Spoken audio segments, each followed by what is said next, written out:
Olá, meus amigos, um dia de muita paz para todos nós. Hoje, exatamente 12 de junho de 2023, estamos nós reunidos para estudarmos a obra Lázaro Redivivo. Nós iniciamos o capítulo 20, intitulado Ouvindo o Mestre. No nosso estudo anterior, fizemos uma leitura do Novo Testamento, passamos pelos 4 evangelistas para conhecer a figura de José de Arimateia. Então, o evangelho, todos os evangelhos nos apresentam, José de Arimateia foi aquele que cedeu o túmulo para que Jesus fosse sepultado. E ele era um homem, ele era também vamos dizer assim, um sacerdote, né? Alguém de dentro do farisaísmo, de dentro da cúpula, vamos chamar assim. E era um homem rico, um homem muito bem inserido na sociedade romana, na sociedade judaica. Só que ele era aquela criatura que não assumia ser cristão. Ele tinha toda uma simpatia, era amigo de Jesus, né? Ajudava, ele se sensibilizava muito com a dor do outro e inclusive ele ajudava e ele facilitava. Então ele tinha ali tudo para ser um bom cristão, mas ele era embargado pela própria vaidade e pelo próprio orgulho e, na verdade, o medo de assumir ser cristão. Então, nosso estudo anterior, nós vamos conhecendo a figura de José de Arimateia, a sua conduta, a sua relação com Jesus, a relação com o cristianismo. Hoje nós vamos ver assim, as ideias que ele tinha em relação a Jesus. Então, o que ele queria? Ele queria que Jesus conhecesse as pessoas bem relacionadas do Sinédrio. Ele queria que Jesus conhecesse os romanos, como hoje, né? Vem cá, vou te apresentar alguém bem importante, né? Então essa era a ideia, mas a gente vai ver aqui como Jesus ficava frente a essas pessoas intituladas e importantes naquela época, tá bom? Então vamos iniciar fazendo a nossa prece de gratidão. Vamos orar?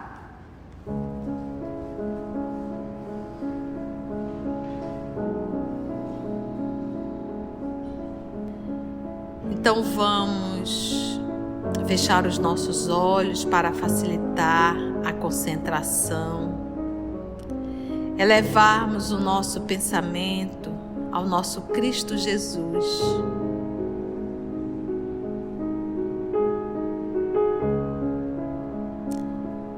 Divino amigo,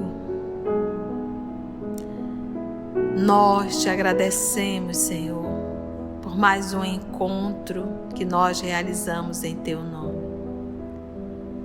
Essa oportunidade de estarmos entre amigos, encarnados e desencarnados, para estudarmos a obra Lázaro Redivivo. E hoje, conhecer um pouco a história de José de Arimateia. Divino amigo, que os bons espíritos que aqui estão em Teu nome possam nos inspirar, nos conduzir, porque todos nós aqui estamos reunidos em Teu nome com um propósito de estudar para melhor Te servir. Muito obrigada, divino amigo, e te pedimos a permissão para iniciarmos mais um estudo. Que assim seja. Então, já se ambientados em relação a José de Arimateia, vamos retomar. Então, nós iniciamos o capítulo Ouvindo o Mestre a semana passada e hoje nós vamos dar continuidade no meu aqui na página 110, tá bom? Dessa edição que eu estou. Vamos lá, 1, 2, é o segundo parágrafo, é o segundo parágrafo.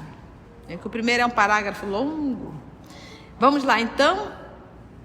O finalzinho do primeiro parágrafo, o Humberto diz assim, olha: não podia segui-lo na posição de apóstolo, mas estimava-o sinceramente na qualidade de amigo fiel. Então, o nosso querido José de Arimateia não podia seguir Jesus como um apóstolo, que é aquele que aprende e ensina. ele ficaria ali na qualidade de amigo. Por quê? Porque ele não queria se comprometer. Ele não queria afirmar a sua posição religiosa, uma vez que ele estava dentro do farisaísmo. Admirador, desassombrado, José não suportava a tentação de apresentá-lo aos amigos prestigiosos e influentes. Não era o propósito propagandístico em sentido inferior que o animava em semelhantes impulsos. Desejava, no fundo, que todos conhecessem o Mestre e o amassem, tanto quanto ele mesmo. Então vamos supor que a Mônica tem um carinho enorme pela Cecília, pelo que a Cecília fala, pelo que a Cecília faz. Então ela tem um carinho tão grande, porque ela tem certeza que a Cecília é a melhor amiga do mundo para a Mônica. A Mônica enxerga a Cecília assim. Aí o que a Mônica quer fazer? A Mônica quer apresentar a Cecília para todo mundo, porque ela acredita que todo mundo vai enxergar na Cecília a melhor amiga. Entende? Sabe aquela coisa de você querer compartilhar, de você, olha, tu precisa conhecer uma pessoa maravilhosa. Então essa era a ideia do seu José de Arimateia. Como ele amava o Cristo e via no Cristo um amigo incondicional, ele queria apresentar às pessoas influentes.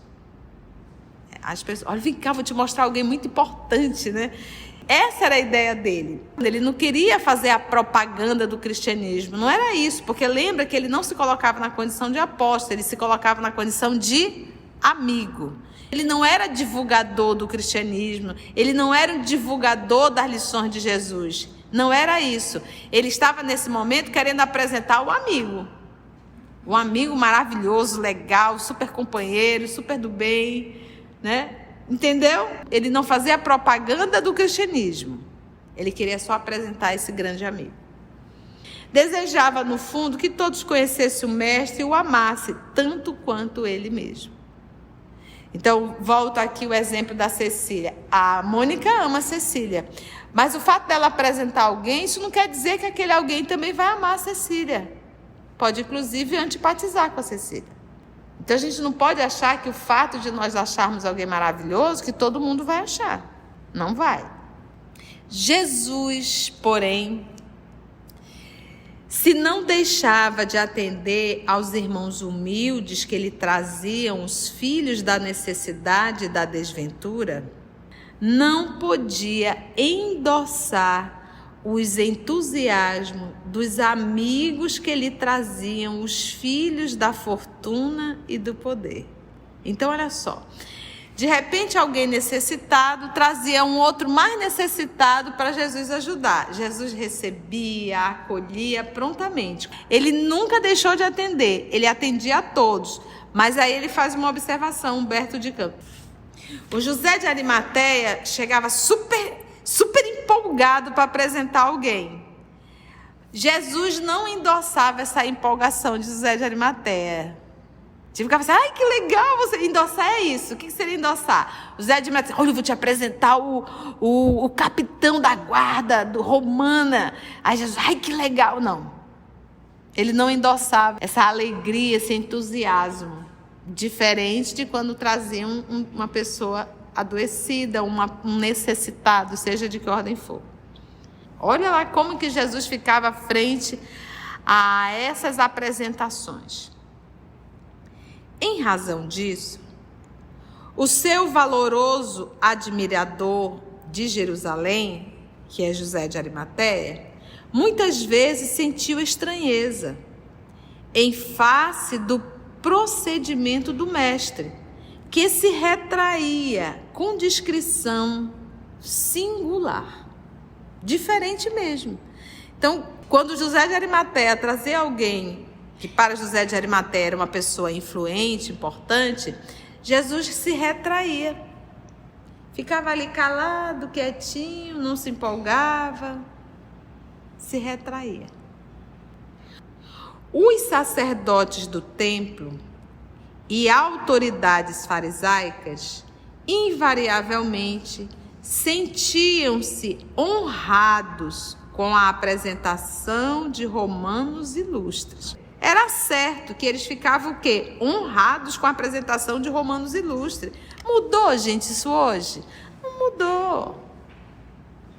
Nós fazemos bem contrário de Jesus. Chega as pessoas simples, a gente não dá nem muita atenção.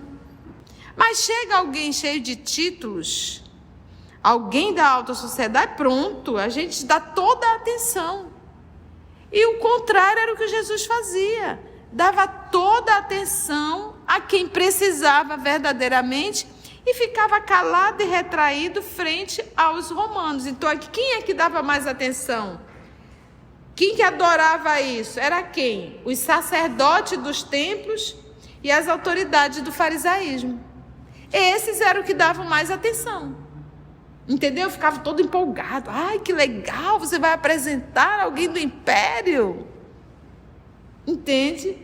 Não é assim, gente, ainda hoje? Me fala. Eu estou mentindo? Invariavelmente sentiam-se honrados com a apresentação de romanos ilustres.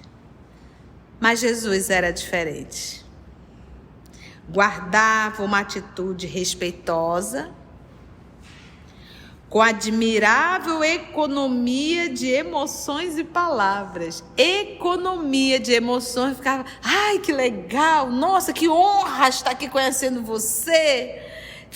Sinta-se à vontade, sente-se. Olha a palavra que usa. Olha a palavra que usa. Guardava uma atitude respeitosa. Olá, boa noite. Com admirável economia de emoções e palavras. Olha, caladinho, quase monossílabo. Sim. Sim. É, né? Ali na monossílabos mesmo. Guardava uma atitude respeitosa, com admirável economia de emoções e palavras, quando em contato com os poderosos da terra. Ele, Jesus, que se revelava alegremente aos pequeninos abandonados, mantinha-se fundamente reservado ante as autoridades intelectuais e políticas, como se fortes razões interiores o compelisse à vigilância. Compelia, obrigar mesmo a vigilância. Então ali ele ficava quieto, calado, economizava as emoções, economizava as palavras. Para quê? E nós vamos já entender. Conta-se que, certa vez, quando se abeirava do lago em companhia de Simão Pedro, no radioso crepúsculo de Cafarnaum, eis que lhe aparece José de Arimateia, de súbito, fazendo-se acompanhar de 3 amigos que, pela vestimenta, denunciavam a condição de áulicos, ou seja, que eram da corte imperial.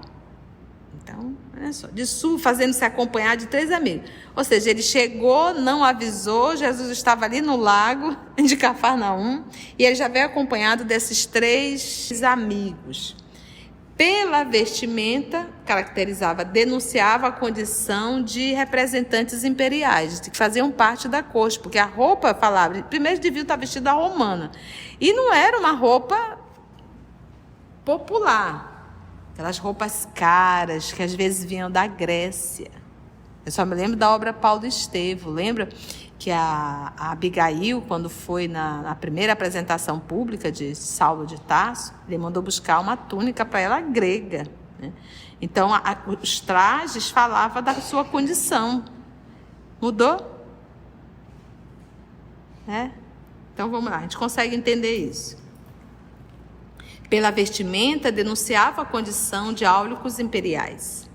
O pretimoso israelita adiantou-se e, depois de cumprimentar cordialmente o Messias, junto de Simão, apresentou-lhe os companheiros. Então, nós temos aí José de Arimateia chegando com 3 amigos do império e queria apresentar esses 3 amigos a Jesus.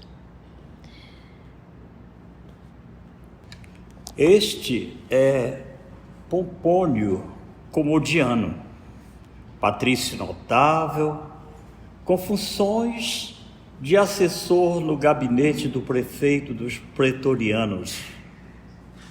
Tem sob sua responsabilidade o interesse imediato de inúmeras famílias de servidores do império. Então a gente vê a primeira apresentação, o Pompônio Comodiano, patrício notável, com funções de assessor no gabinete do prefeito, dos pretorianos. Tem sob sua responsabilidade o interesse imediato de inúmeras famílias de servidores do império. Então olha a intenção, aí ele começa, olha Jesus, ele pode ajudar, né? E como se quisesse comover o Nazareno, continuava. Muitas criancinhas dependem de suas providências e pareceres. Jesus cumprimentou um gesto amigo e José passou a outro. Este é Flávio Graco Acúrcio, questor admirado e cuidadoso, que se responsabiliza por serviços financeiros, desempenhando igualmente funções de juiz criminal.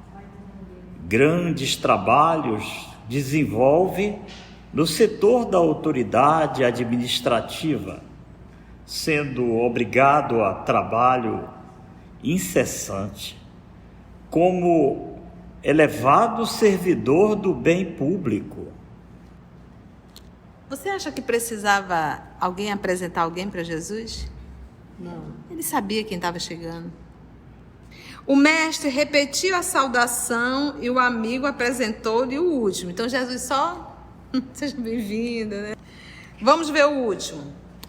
Este é Quintiliano Agrícola, patrício ilustre, que desempenha as funções de legado do imperador, em trânsito na província.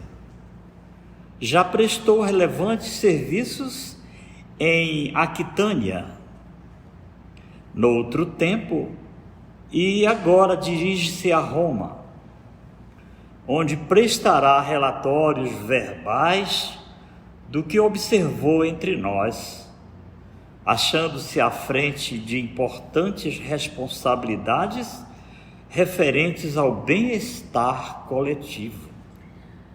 Por que você pensa assim? O senhor José de Arimateia está dizendo, olha, estou te apresentando pessoas super importantes, pessoas super influentes, né?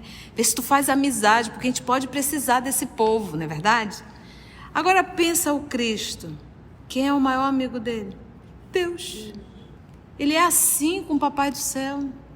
Ele diz, eu e o Pai somos um só. Então, quem já conseguiu entender isso, vai se importar com questiúnculos. Quem são essas pessoas frente a Deus? E a gente vai entender por que o silêncio de Jesus aqui. Porque ele conhecia o coração de cada um deles. O mestre saudou e manteve-se em respeitoso silêncio. Os romanos, que tanto ouviram falar nos prodígios dele, guardavam-no sob o olhar curioso e penetrante. Porque, gente, a fofoca corria. Não tinha um WhatsApp, mas a fofoca corria. Todo mundo sabia das curas que Jesus realizava. Todo mundo soube quando ele levantou Lázaro do sepulcro. Todo mundo soube das crianças, da menina que estava também já com o processo de catalepsia. Ele disse, essa menina não morreu, essa menina dorme. Ele acorda a menina, né, Talita, acorda e pede que dê alimentação para ela. Então isso corria. A cura do cego, o homem nasceu cego. Então corria todos esse assunto. Então eles, quando José de Arimateia chegou com esses três, disse, olha, eu vou levar vocês para conhecer Jesus, eu sou amigo deles. Os três já ouviram falar de Jesus. Então os romanos que tanto ouviram falar nos prodígios dele, então Jesus era assunto na corte. Guardavam-no sob o olhar curioso e penetrante, né? Todo mundo ali olhando. Alguns minutos passaram pesadíssimos. Por que pesadíssimos? Eu chego, vou apresentar a Mita, e o mínimo que eu quero é que a Mita interaja. A Mita não interage, a Mita fica só. Aí deve ter ficado aquele clima pesadíssimo, porque não falava. Os três chegaram lá para ouvir alguma coisa. Jesus calado estava, calado ficou. Só com aquele sorriso amarelo. Cadê a bajulação, né? Cadê a bajulação? Cadê nada? E eles olhavam para Jesus como um mago. Antes deles chegarem, Jesus já sabia que eles estavam chegando. Não foi surpresa para o Cristo. Alguns minutos passaram pesadíssimos, até que Pompônio exclamou. Qual era a função de Pompônio? Ele era assessor do gabinete do prefeito dos pretorianos. Assessor do gabinete. Pompônio exclamou, depois de alijar-lhe, de jogar a pequenina folha seca que o vento lhe depusera na túnica. Veio um vento, engatou uma folha, ele fez assim. E vamos conversar agora com esse Jesus. É muito triste, diferente dos nossos magos. É grave e triste. É muito diferente dos nossos magos. Olha como ele estava olhando para Jesus. É grave e triste. É grave, calado, reflexivo. Acrescentou Acúrcio. Qual era a posição de Acúrcio? Serviços financeiros. Questor e finanças. Vamos lá. Sim, minha feiticeira do esquilino sente prazer quando lhe dirijo a palavra. Este, porém, não justifica o renome. Porque, claro, nós sabemos que as feiticeiras, elas recebiam boa soma. E aí, quando chegava lá com a feiticeira, e lá do esquilino, a gente sabe que o esquilino era a parte pobre de Roma, né? Ali era a parte pobre, né? Sente prazer quando lhe dirijo a palavra. Claro, recebia dinheiro. Este, porém, não justifica o renome. Eles têm algum respeito por Jesus? Eles estão falando isso na lata. Estão acostumados com a bajulação. Estão acostumados a falar o que quer. E Jesus ali, ó. Gente, o que um Cristo não passa por amor, né? Aduziu Agrícola, pedante e sarcástico. Na porta dórtia, temos o nosso adivinho, que me oferece revelações e sinais. É um feiticeiro admirável. Faz-nos predições absolutamente exatas e conhece todos os acontecimentos de nossa casa, embora se mantenha a grande distância. Não faz muito tempo, descobriu o paradeiro das joias de Odúlia, que alguns escravos, ladrões, haviam depositado nos aquedutos. Então, olha o que eles estavam buscando em Jesus. É o início, gente, quando a gente vai estudar o início da chegada da terceira revelação, o povo evocava os espíritos para isso aqui.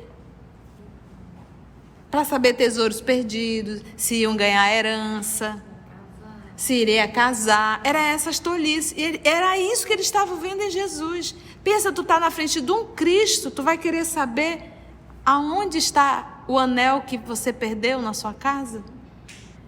Movimentava-se a opinião dura e franca dos romanos dominadores. Quando José de Arimateia, desejando uma explicação do Messias, interpelou em tom afável: Não tem o mestre algum sinal para os nossos amigos? Jesus fala alguma coisa para assustar eles, alguma coisa que eles não sabem, alguma coisa que...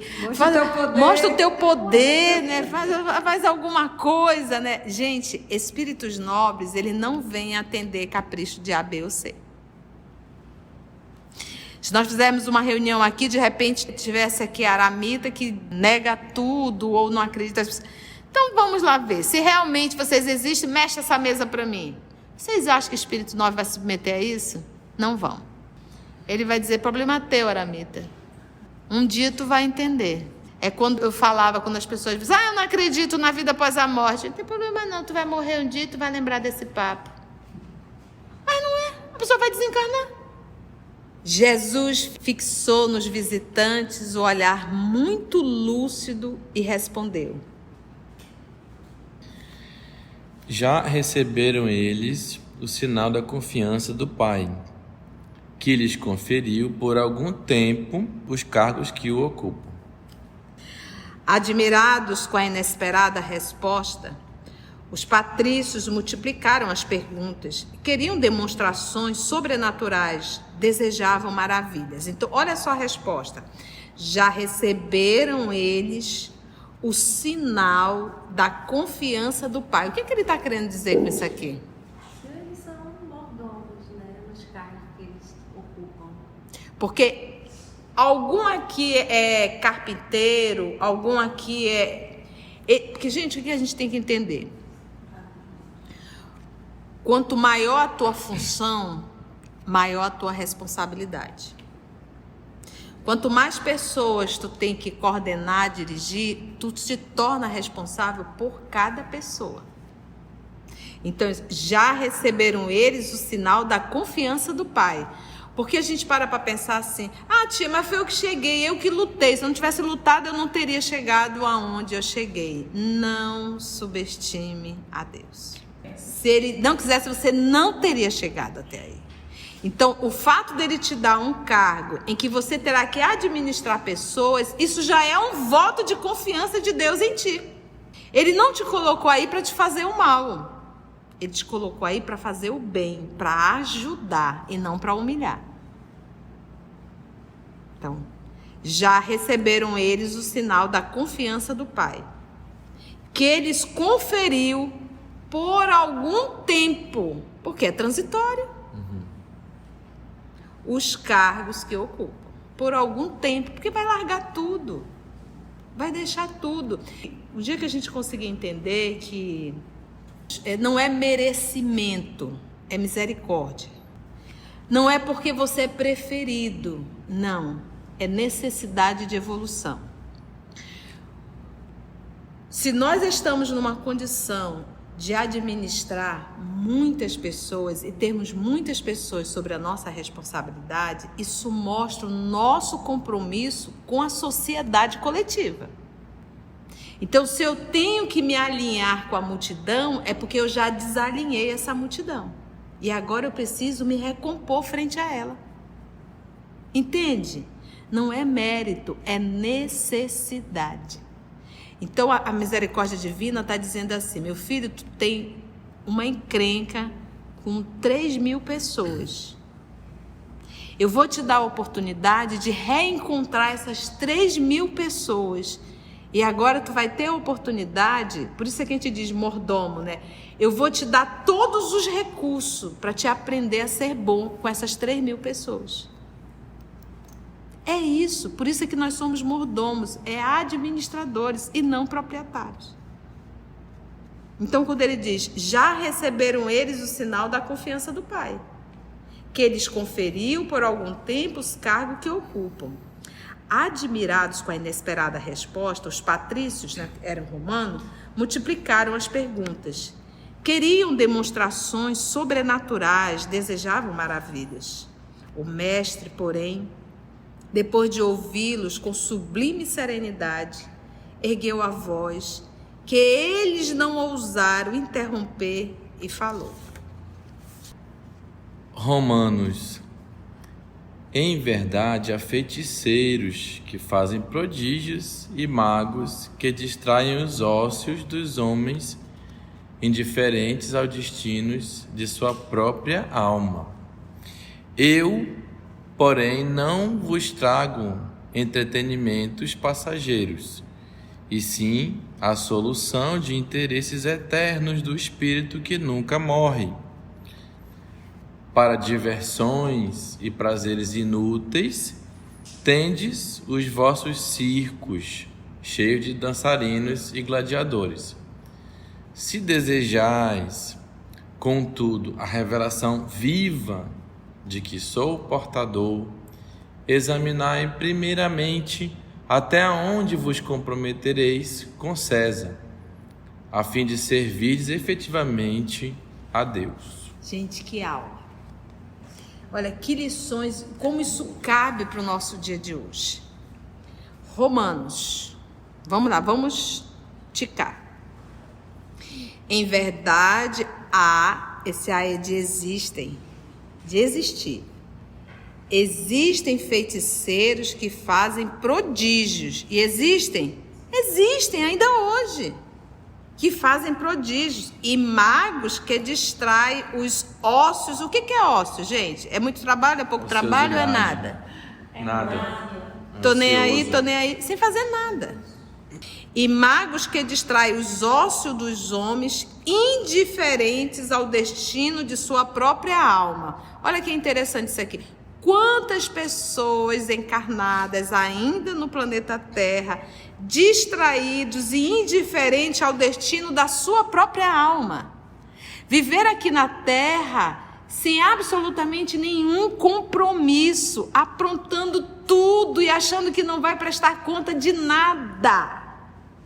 Indiferentes ao destino da sua própria alma. Ociosidade total. Quantos, meus irmãos? A grande maioria.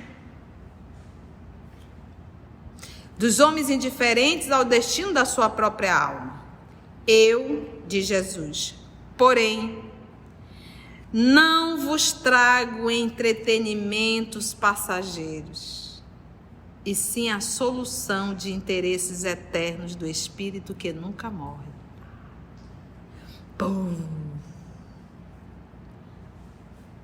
E é isso que a gente tem que entender, sabe? Jesus não veio para atender os nossos caprichos pessoais, as coisinhas transitórias da vida.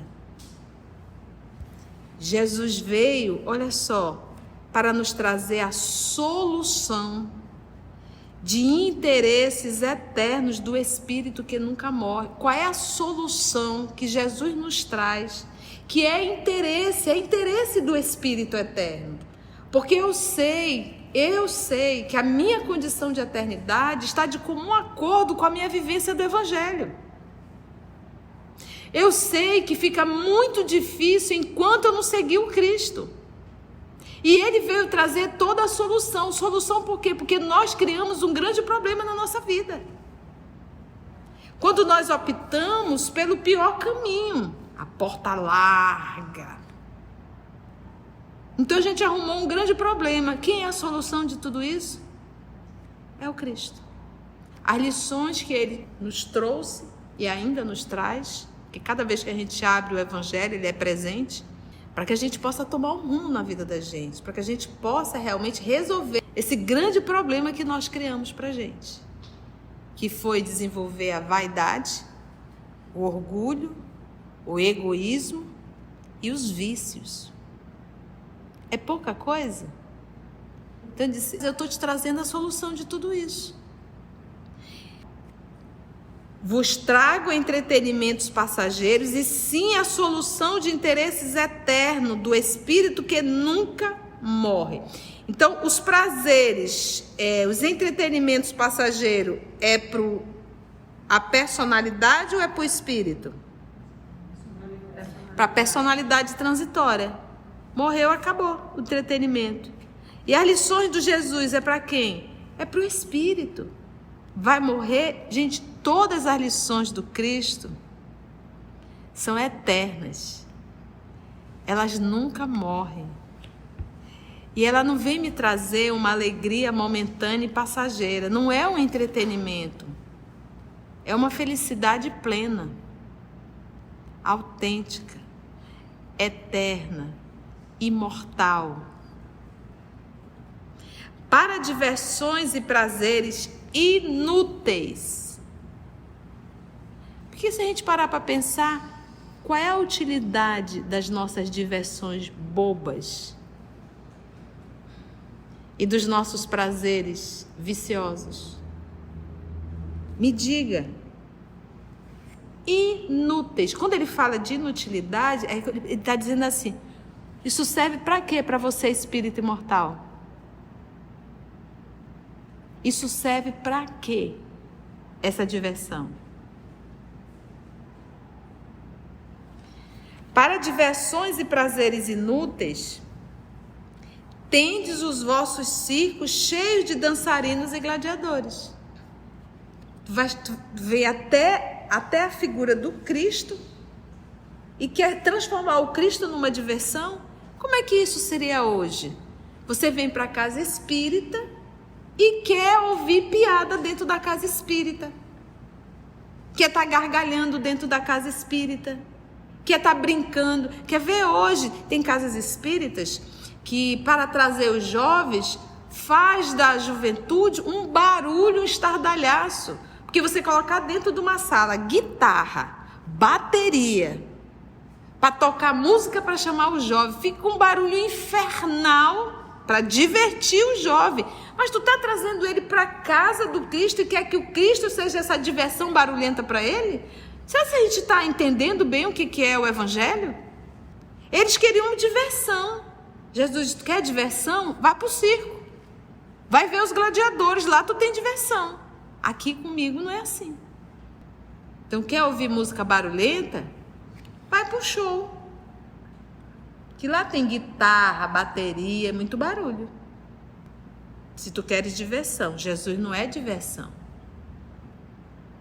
Para diversões e prazeres inúteis, tendes os vossos circos cheios de dançarinos e gladiadores. Se desejais, contudo, a revelação viva de que sou portador, examinai primeiramente até onde vos comprometereis com César, a fim de servirdes efetivamente a Deus. Porque não dá para servir a dois senhores. Ficou claro isso? Se o próprio que está ouvindo aqui, que é o José de Arimateia, ele mesmo não quer se comprometer? Ou você acha que algum dos três vai chegar com César e dizer: olha, sou cristão, mudei, não sou mais politeísta, agora sou monoteísta, decidi seguir. Vai se comprometer?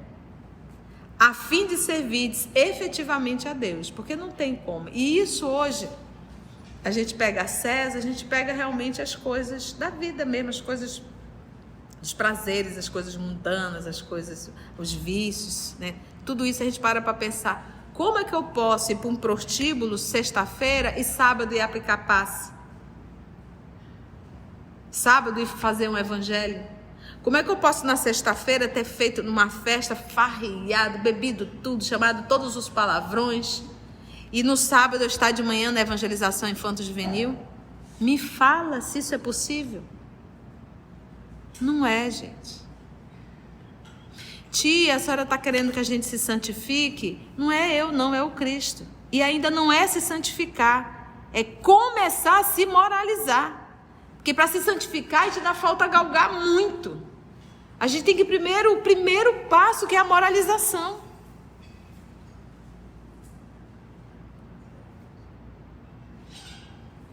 Em seguida, fez longa pausa, que os circunstantes não cortaram, e concluiu Jesus: Em verdade, porém, vos afirmo que se cumprirdes desde agora os deveres referentes aos títulos com que vos apresentais, servindo conscientemente à justiça e atendendo aos interesses do bem público, na compreensão fiel das graves responsabilidades que assumistes, estareis com o Pai desde hoje, e o Pai estará em vós. Em verdade, porém, vos afirmo que se cumprirdes, olha aí novamente o convite, desde agora. Você lembrou de quem? Jesus encontrando quem? Públio Lentulus, romano. E esse desde agora é assim, ó. Olha, o que tu fizeste ontem já foi. Não tem como você mexer em nada. Acabou. Deu. Mas tu pode fazer toda a diferença a partir de hoje. E ele diz assim, desde agora, a partir desse momento, Isso é lindo, porque é como se ele dissesse assim: não importa, passou, está lá atrás. E não é uma questão de querer. Quem foi que quis? Madalena. Que, como diz Emmanuel, foi a que mais se violentou, porque Madalena conhecia os prazeres. E é um dos pontos que é a nossa encrenca realmente, são os vícios da carne. E ela conseguiu, a partir daquele momento ela superou. Mas diz o Emmanuel que ela se violentou. Ou seja, foi fácil? Não é fácil para ninguém, gente.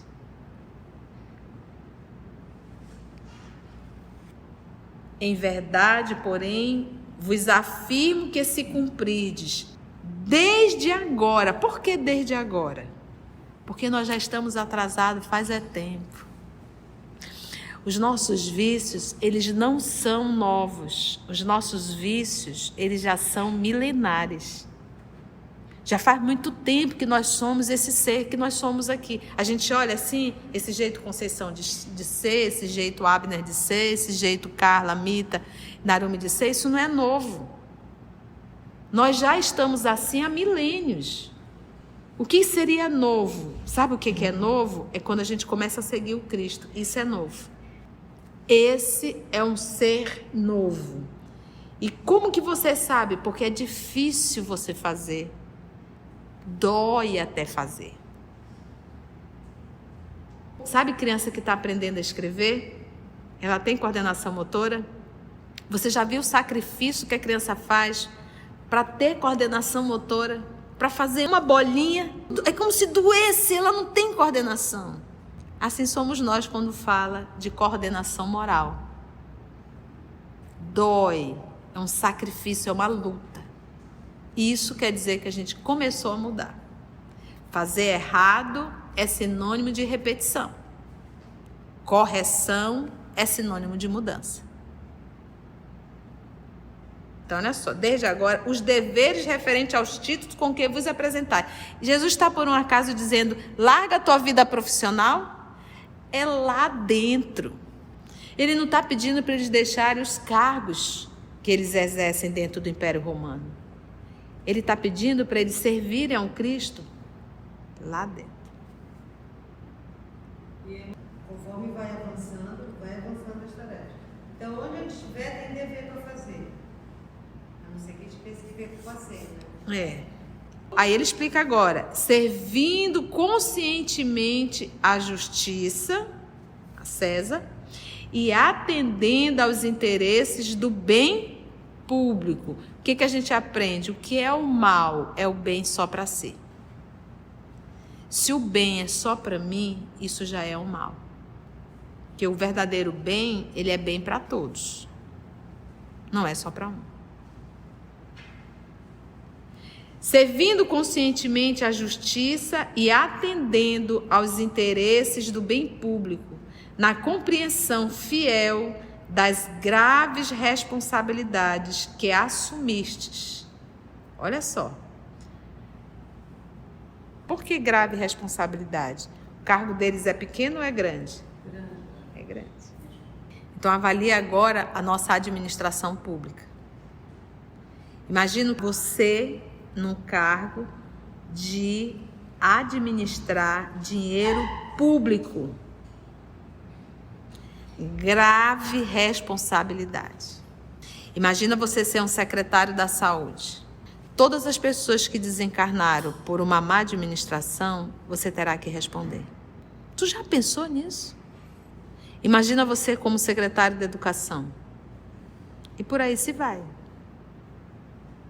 Então, não existe impunidade quando se fala de justiça divina. Por isso é que ele começou lá em cima, o nosso Cristo, ele disse assim, olha, sem a mínima preocupação com os interesses eternos do Espírito, na compreensão fiel das graves responsabilidades que assumistes, estareis com o Pai desde hoje, e o Pai estará em vós. Se desde agora. Os presentes entreolharam-se espantados, porque quando Jesus falava, tu imagina a vibração.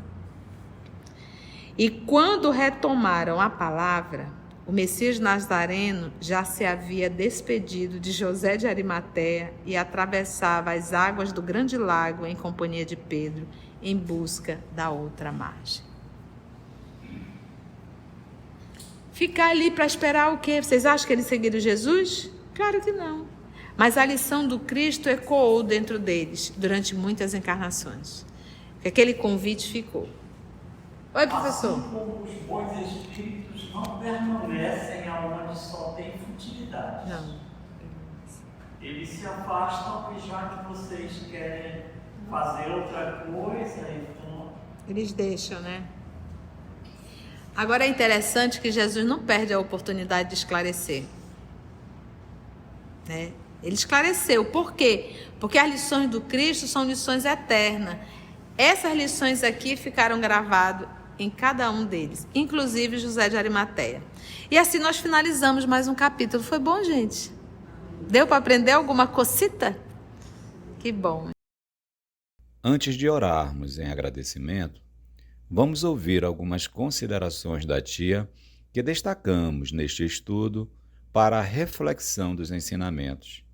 Vamos aos destaques da tia? Quando José de Arimateia trazia alguém que para José de Arimateia era uma pessoa influente, importante, Jesus se retraía. Nós fazemos bem contrário de Jesus. Chega as pessoas simples, a gente não dá nem muita atenção. Mas chega alguém cheio de títulos, alguém da alta sociedade, pronto, a gente dá toda a atenção. E o contrário era o que Jesus fazia. Dava toda a atenção a quem precisava verdadeiramente e ficava calado e retraído frente aos romanos. Então, aqui, quem é que dava mais atenção? Quem que adorava isso? Era quem? Os sacerdotes dos templos e as autoridades do farisaísmo. Pensa o Cristo. Quem é o maior amigo dele? Deus. Ele é assim com o Papai do Céu. Ele diz, eu e o Pai somos um só. Então, quem já conseguiu entender isso, vai se importar com questiúnculas. Quem são essas pessoas frente a Deus? Gente, espíritos nobres, ele não vem atender capricho de A, B ou C. Ele vai dizer, problema teu. Um dia tu vai entender. É quando eu falava, quando as pessoas dizem, eu não acredito na vida após a morte. Não tem problema não, tu vai morrer um dia e tu vai lembrar desse papo. Quanto maior a tua função, maior a tua responsabilidade. Quanto mais pessoas tu tem que coordenar, dirigir, tu te torna responsável por cada pessoa. Porque a gente para pensar assim, tia, mas foi eu que cheguei, eu que lutei. Se eu não tivesse lutado, eu não teria chegado aonde eu cheguei. Não subestime a Deus. Se ele não quisesse, você não teria chegado até aí. Então, o fato dele te dar um cargo em que você terá que administrar pessoas, isso já é um voto de confiança de Deus em ti. Ele não te colocou aí para te fazer o mal. Ele te colocou aí para fazer o bem, para ajudar e não para humilhar. Se nós estamos numa condição de administrar muitas pessoas e termos muitas pessoas sobre a nossa responsabilidade, isso mostra o nosso compromisso com a sociedade coletiva. Então, se eu tenho que me alinhar com a multidão, é porque eu já desalinhei essa multidão. E agora eu preciso me recompor frente a ela. Entende? Não é mérito, é necessidade.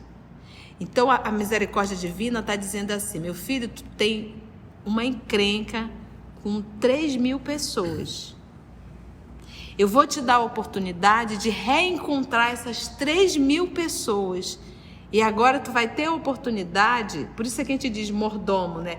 Eu vou te dar todos os recursos para te aprender a ser bom com essas 3.000 pessoas. É isso, por isso é que nós somos mordomos, é administradores e não proprietários. Quantas pessoas encarnadas ainda no planeta Terra, distraídos e indiferentes ao destino da sua própria alma, Viver aqui na terra sem absolutamente nenhum compromisso, aprontando tudo e achando que não vai prestar conta de nada. Indiferentes ao destino da sua própria alma. Ociosidade total. Quantos, meus irmãos? A grande maioria. E é isso que a gente tem que entender, sabe? Jesus não veio para atender os nossos caprichos pessoais, as coisinhas transitórias da vida. Jesus veio, olha só, para nos trazer a solução de interesses eternos do Espírito que nunca morre. Qual é a solução que Jesus nos traz?